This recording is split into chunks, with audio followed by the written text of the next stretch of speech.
Mountains sang with water pure as morning rain. Everywhere light danced, on walls, on waves, on the faces of children who believed their world would never end. They called it the Eternal City, and perhaps for a time it was. The people of Atlantis were not cruel, nor were they kind. They were curious, builders, philosophers, keepers of secrets. They spoke to the stars and listened to the tides. They carved their thoughts into stone so that even the sea might remember them. At the heart of the city stood the temple of Poseidon, its pillars rising like spears of light. Inside, golden fire burned without smoke, and the air trembled with the hum of unseen power. The priests called it the breath of the deep, the heartbeat of the ocean itself. Each night, the people gathered to give thanks. They sang softly, their voices blending with the waves, their prayers carried across the dark horizon. And above them, the stars listened, quiet, eternal, watching. But nothing stays eternal. Even light can drown. The ocean, once calm, started to murmur at the edges of the city, a sound like breathing, slow and heavy. The fishermen were the first to notice.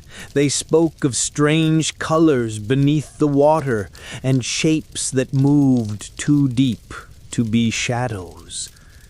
The priests listened and said nothing. At night the wind grew colder, birds fled the harbors, and the stars seemed to fade, as if turning their eyes away. Yet Atlantis continued to dance. Music still filled the courtyards, and laughter spilled into the streets. No one wanted to believe that even paradise could end. In the palace, the queen stood upon her balcony, watching the sea glitter like glass. She could feel the pull, a slow, patient tug beneath her feet, beneath the world. The ocean was remembering something older than Atlantis. That night, in the temple, the sacred flame flickered. The golden fire turned blue. A single drop of water fell from the ceiling and hissed on the altar. The high priest trembled, for he knew what it meant. The breath of the deep was changing. The sea was awakening. Morning came like a blade of light, sharp, cold, unforgiving.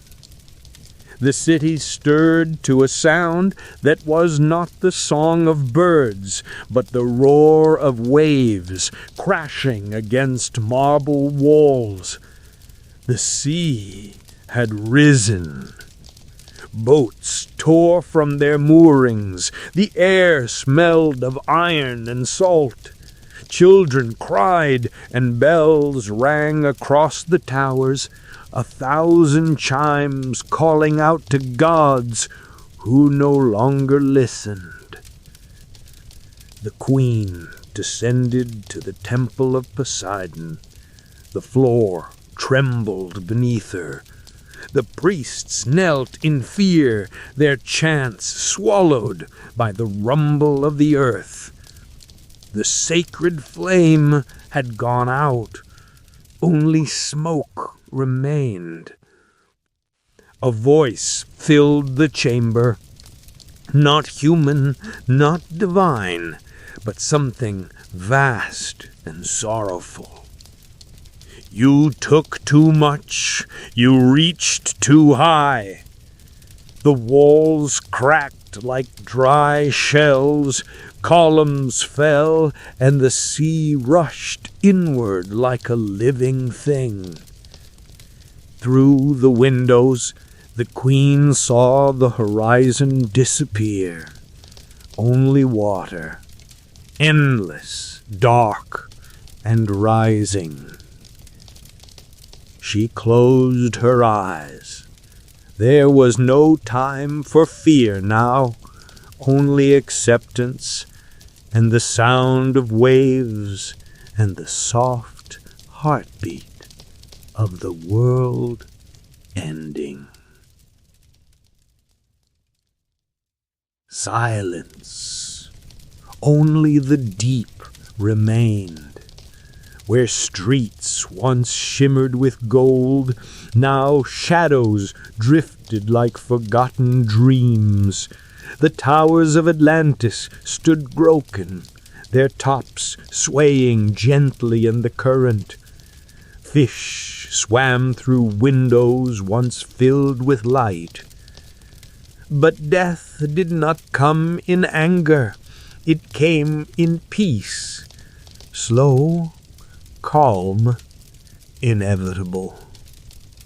The queen's crown rested upon the ocean floor, its jewels glimmering faintly in the dark. Around it seaweed grew, soft and green, wrapping the ruins in quiet forgiveness. The gods had not destroyed Atlantis. They had returned it to the sea, to silence, to memory. And still, somewhere deep below, the breath of the deep pulsed faintly, the same rhythm that moves the tides, that beats in every heart, that never truly dies. Atlantis had not vanished. It had only changed its shape. Now, when the ocean is calm and the moon rests gently on the water, you can almost hear it, the echo of Atlantis. A song beneath the waves, soft and endless, carried by the currents that remember every stone. Sometimes sailors claim to see lights shimmering below the surface, gold and blue, dancing like stars in the deep. They say it's just reflection, but those who listen closely know better. Atlantis still breathes. It whispers through the sea foam. It hums in the shells upon the shore. It calls not to be found, but to be remembered. For every dream we build, every city we raise, every love we lose, is a piece of Atlantis within us. And when we close our eyes to sleep and drift between worlds, perhaps we return there, to the quiet city beneath the waves, where time stands still and light never truly fades.